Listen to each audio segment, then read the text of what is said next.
My name is Marshall Ritchey. I was born in Kansas City, Missouri in 1934.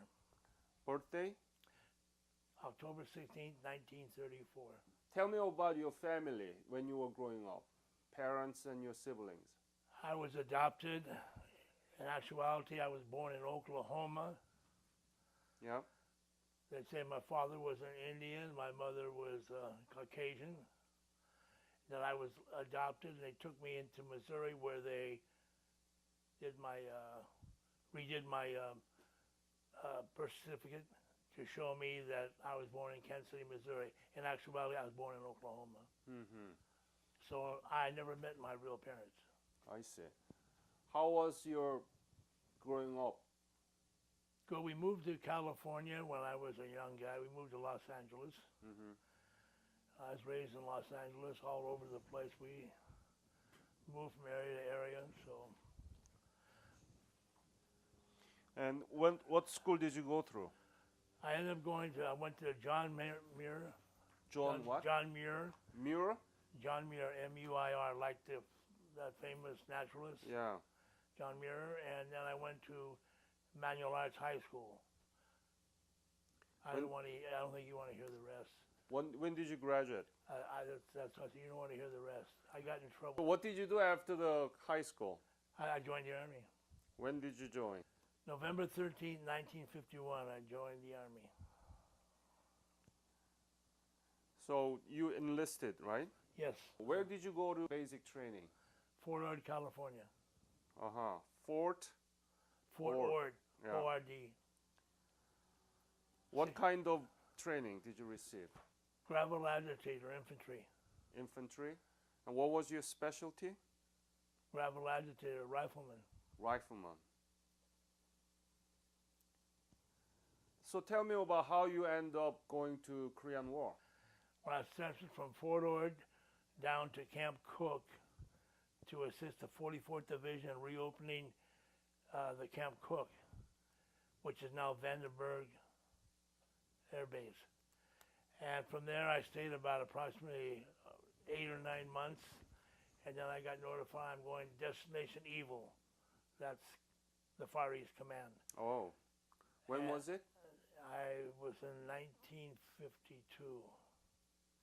Early 1952? 1952, and show me how to use it again, because it's been a long time. And I remember when I was walking away, I had to go find my hoochie, my assignments, my squad.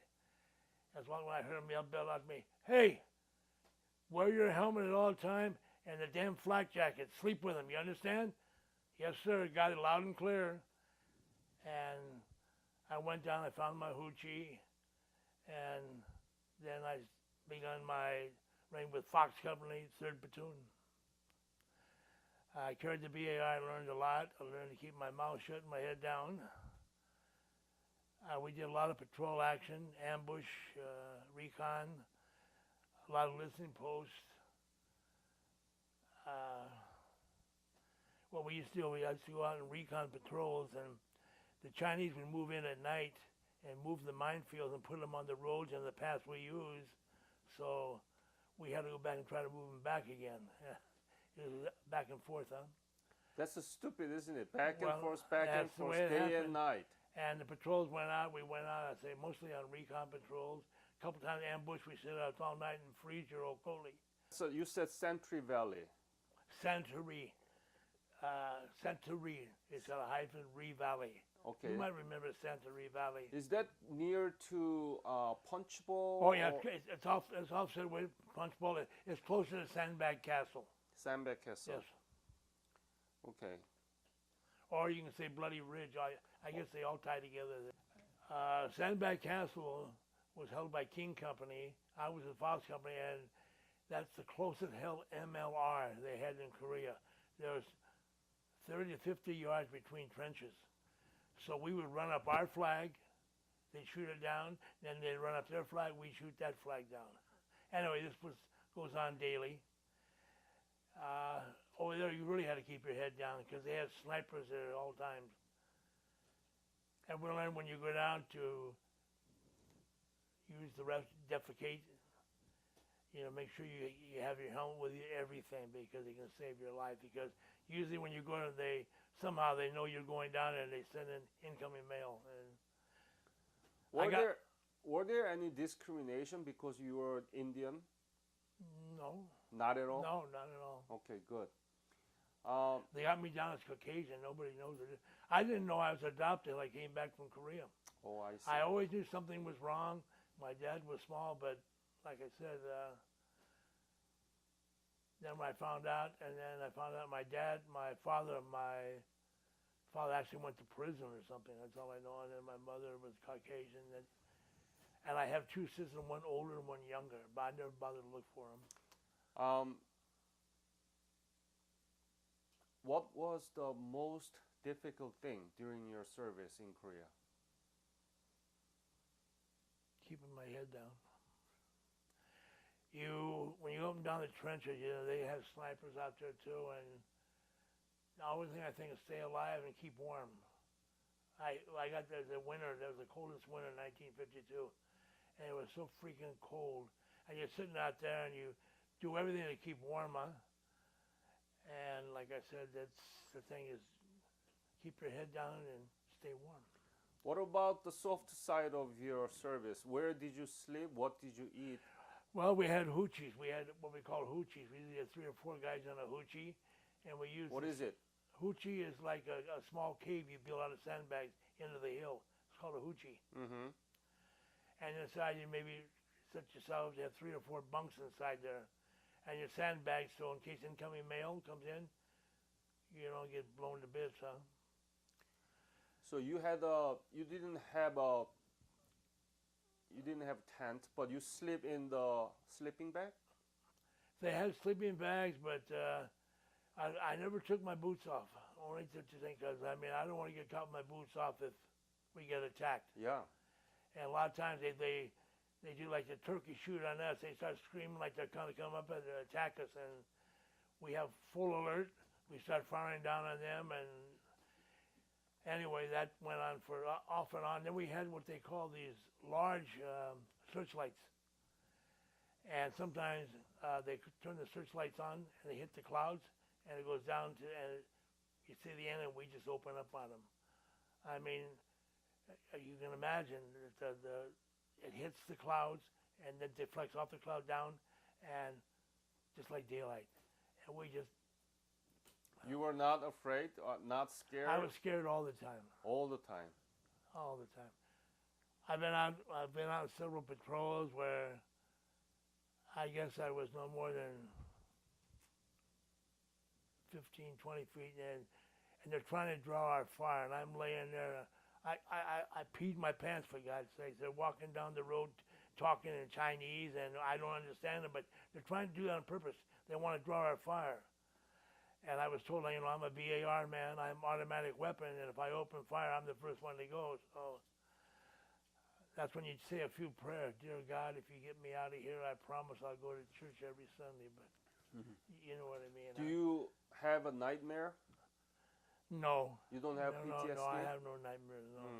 But they was really scared at the time. Oh, yeah. I was scared all the time. How close you were to the enemies? Well, you go on patrol, you run across. We have trenches, you've got your MLR set up. In front of that, you have concertina wire, you have minefields. Most of my time was mostly on patrol action and on listening posts. When we pulled back offline one time, we pulled back in blocking, what we call blocking. Yep. And the Master Sergeant Steiner, I'll never forget him, World War II vet. Anybody can read a map? I'm like a dummy. I said, yeah, I can. And he said, okay, you're with me. I became a scout and a forward observer for the 180th Infantry Regiment. At that particular time, we go and scout. We take all the patrols out through the minefields and stuff like that. And then you're walking in the minefield. Yes, and then we do some interrogation. They come in S2, and then from there they're taken back to the larger cages in the back. One time I was getting back to my flak jacket. The flak jacket saved my life.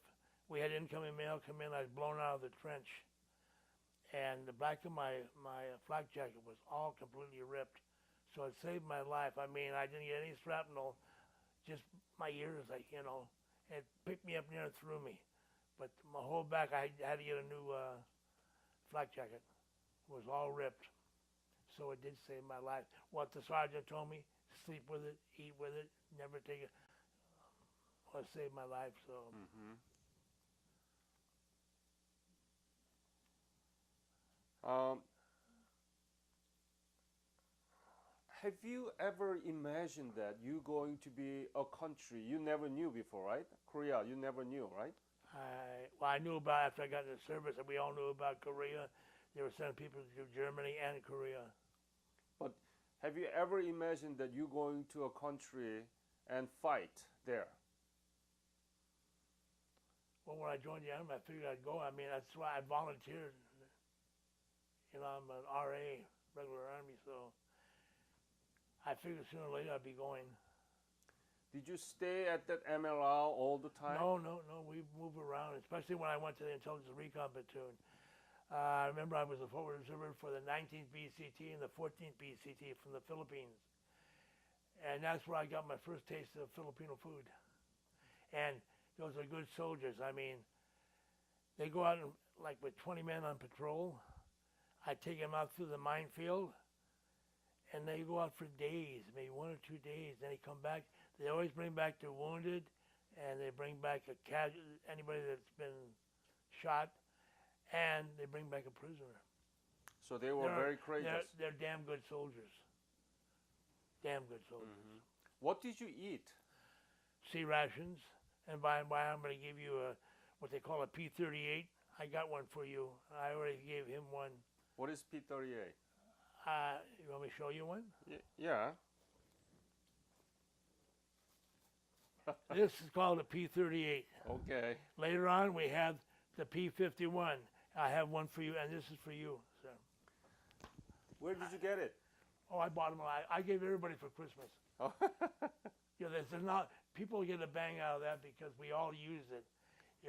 And some people still use it. Open cans at home. So, what was your favorite sea ration? I had no favorite, but I'd eat anything they had. Ours was marked 1942. Some of them. So we had eggs with scrambled eggs mixed with what other kind of was, some kind of meat inside like that, and yeah, and they had it comes in an OD can, and then you get your crackers, you get 4 cigarettes. Usually it's Chesterfields or Lucky Strike, never really good one, and they give you stinking candy called Chuckles, which is the sugar-coated crap, but you take what you get, huh? And we used to make our own ice cream. You know, we take the cream from there and put it on the snow and sprinkle around. That was our ice cream. That was our dessert. But you make sure you get your snow from where somebody hasn't urinated. You remember that, huh? Some people don't use the piss tube. That's a very funny story. Yeah, but making your own ice cream with the snow. So what I would do, I take all this and sugar and cream, and mix it like that, and that was my dessert. It worked. Mm-hmm. How much were you paid at the time? We got regular pay. I forget what my regular pay, but we got combat pay, $50 extra a month. So all during my whole thing, I was in Korea almost 9 months. I got combat pay all the way through, because if you're in blocking position, you still get combat pay. I rotated out with, I think I had 37 points. And instead of going ZI, stateside, I volunteered for Japan. And from Japan, I also had the combat infantry badge. That's what you get in the infantry, like this right here, the badge. You get that. That's why I could go to, I went to General Mark Clark's Honor Guard in Tokyo. Mm. Okay, so when did you leave Korea? Before the war ended, I left by, I think, sometime in June, I rotated out to Japan. Instead of ZI, I went to Japan. So what did you do after that? Oh, I was honor guard. Right. Oh yeah, we were sharp. We're honor guard. We had two platoons of Army, platoon of Navy and Marine mix, and platoon of Air Force. And it's the first time we ever had an honor guard like that. You have three honor guards. You have the President's honor guard, you have the Far East Command honor guard, and you got the European honor guard. Mm-hmm. The President's honor guard sucked. We can outdo them. But when it came to the Black honor guard in Europe, they drew the Jody, and nobody can do Jody like the honor guard they had there. Did you happen to see MacArthur all the time? General MacArthur. No, I didn't see General MacArthur. General Mark Clark was our commander then. Clark. Yes, I was at his house. I got pictures of his house, everything. I used to open the doors for him. You have a picture? Well, I have pictures I don't have with me, but I mean, I've got some pictures of the house. You know, House 142. It was called House 142. Mm-hmm. That's where the general lived. And we also did guard duty at Pershing Heights. Pershing Heights is where MacArthur went to the Daiichi building, yep. And then it went to Pershing Heights, and that's where General Mark Clark was, at Pershing Heights. So what's the general's name? Clark? General Mark Clark. Mark Clark. Clark. And so, yeah, General MacArthur was fired by the Truman. Well, that was President before Truman. my time. Yeah, right. So, you know, you want to hear what I said? Sure. I had a funny story like this.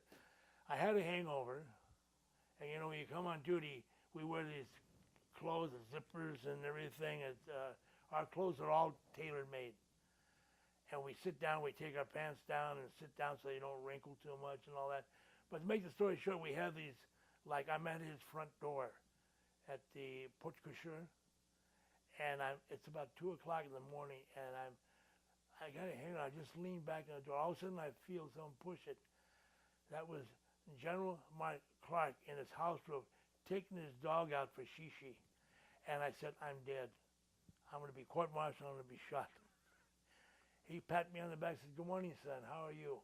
I just stuttered, and he became my hero. Nothing came out. If that had been a first lieutenant, I'd been taken out and shot. I wasn't dozing. I just leaned back against the door. That's where we have a blue, if you will, pad we stand on, and we're not supposed to leave that only in emergency. You're supposed to be at parade rest at all times. Anyway, it caught me leaning against the door, but nothing come out of it. And ever after I've seen General Clark, he just smiled at me, opened the door at me, and it made my day. And I got to see the repatriation of General Dean. Tell me about it. Well, we had a formation for General Dean, and they put me in the front rank somehow. I got in the front rank, and along with all the 24th Division guys. I guess my patch looks a little like the 24th got green, huh? But they put me in the front. I don't know why. And they put me by height, huh? And he came down. He shook everybody's hand. He got to me, hesitated, looked at me, but he went in and shook my head anyway. And so he got repatriated that day. I mean, at least I had the honor of seeing the man.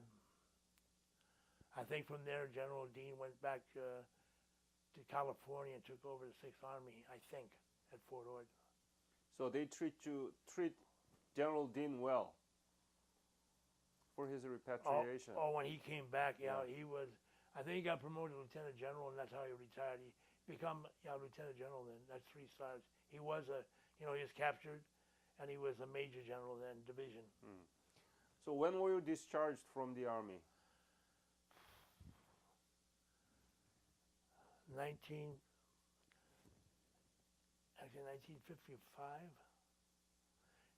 1955, because I went in the reserves too for a while.